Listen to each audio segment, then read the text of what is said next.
មនុស្សតាកាលណាមានចិត្តចង្អៀតខ្លាចគេចេះជាងខ្លាចគេដឹងជាង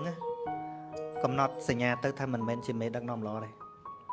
គ្រូក៏មិនមែនគ្រូល្អដែរហ្នឹងហើយ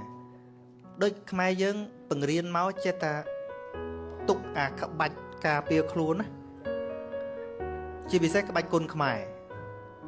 គ្រូបរៀនសិស្សខ្លាចតែសិស្សចេះហើយវាយខ្លួនឯងវិញអញ្ចឹងបើថាចេះ100ក្បាច់បរៀនតែ90ជាងទុកអានឹងក្រៃលោសិស្សវាក្បត់អញ្ចឹងមួយចំណន់ទុកពី3ក្បាច់មួយចំណន់ទុកពី3ក្បាច់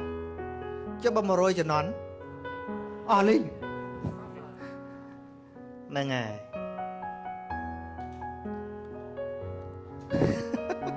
តែចុងក្រោយវាយអត់ក្បាច់ហ្មងត្រូវគំនិតនឹងអត់រីចម្រើនទេ